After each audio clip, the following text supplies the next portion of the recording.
உங்களுக்கு வணக்கம். ஆட்சியை பிடித்தும் கூட்டணி அமைக்க முடியாமல் திணறுகின்றார். ஆட்சியை பிடித்தும் கூட்டணி அமைக்க முடியாமல் திணறுகின்றார் என்ற தலைப்பில் இந்த காணொளியை காண்கிறோம்.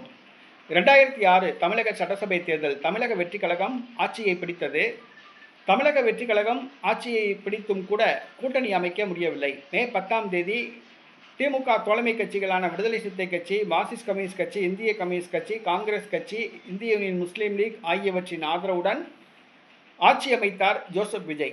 அதேபோன்று ஒரு உறுப்பினர் கூட இல்லாத மதிமுகவும் தமிழக வெற்றிக் கழகம் பக்கம் வந்தது. தமிழக வெற்றிக் கழக கூட்டணி கூட்டத்தை மாமல்லபுரத்தில் நடத்தினார். ஆனால் கம்யூனிஸ்ட் கட்சிகள் இந்த கூட்டத்தில் கலந்து கொள்ளவில்லை. தமிழக வெற்றிக் கழக கூட்டணி உருவாக்கப்படும், கூட்டணிக்கு அமைப்பாளர் நியமிக்கப்படுவார் என்று கூறப்பட்டது.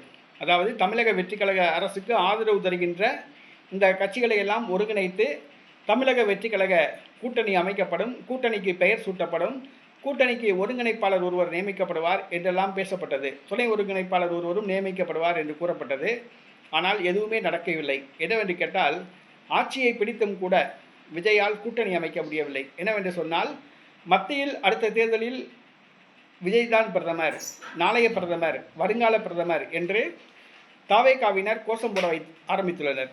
அதே போன்று பிரதமர் பதவியை நோக்கி விஜய் காய் நகர்த்துகிறார். வட மாநிலங்களில் தற்பொழுதே அதற்கான பிரச்சாரத்தை தமிழக வெற்றிக் கழகம் ஆரம்பித்துள்ளது. தமிழக வெற்றிக் கழகம் தனது கட்சி பெயரை தேசிய வெற்றிக் கழகம் என மாற்ற உள்ளதாக கூறப்படுகிறது. வட மாநிலங்களில் இன்ஸ்டா இன்ஃப்ளூயன்சர்ஸ் அவர்கள் மூலமாக தேர்தல் பிரச்சாரத்தை இப்பொழுதே விஜய் ஆரம்பித்து விட்டதாக கூறப்படுகிறது.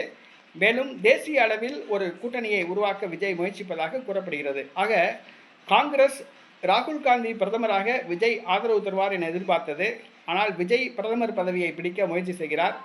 ஆக காங்கிரஸ் விஜய்க்கு எதிராக தமிழ்நாட்டில் செயல்படுகிறது. அதே நேரத்தில் மார்க்சிஸ்ட் கம்யூனிஸ்ட் கட்சி, இந்திய கம்யூனிஸ்ட் கட்சி, இந்த இரண்டு கட்சிகளும் தமிழக வெற்றிக் கழக அரசுக்கு எதிர்ப்பாக செயல்படுகின்றன. தங்களுடைய கட்சிகளை தமிழக அரசு வேவு பார்ப்பதாக குற்றம் சாட்டுகிறது. தங்கள் கட்சி நடத்தும் போராட்டங்களில் மாணவர்கள் கலந்து கொள்ளக்கூடாதுன்னு சொல்லி தலைமைச் செயலாளர் சுற்றறிக்கை வெளியிட்டிருக்காப்புல.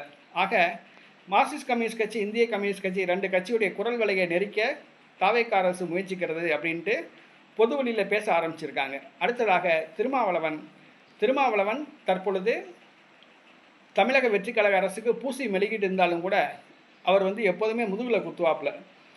திமுகட்ட 10 வருஷமாக கூட இருந்து இன்றைக்கி முதுகில் குத்திட்டு வந்திருக்காப்புல. எந்த நேரத்தில் முதுகில் குத்துவார் விலகுவாருன்னு சொல்ல முடியாது. அதே மாதிரி மதிமுகவை பொறுத்தவரை இப்போ வந்திருக்காங்க தவேகா பக்கம். அவங்க எந்த நேரம் எப்படி காலவாரி விடுவாங்கன்னு சொல்ல முடியாது. ஆனால் விஜய் கூட்டணி அமைக்க முயற்சி செய்கிறார். காங்கிரஸ் விலகி செல்கிறது. மார்க்சிஸ்ட் கம்யூனிஸ்ட் கட்சி, இந்திய கம்யூனிஸ்ட் கட்சி தமிழக வெற்றிக் கழக அரசுக்கு எதிர்ப்பாக உள்ளது. திருமாவளவன் பட்டும் படாமலும் உள்ளார். கூட்டணி ஆட்சி அமைத்தும் கூட விஜயால் கூட்டணி அமைக்க முடியவில்லை, திணறிக் கொண்டிருக்கிறார். அதுதான் உண்மை.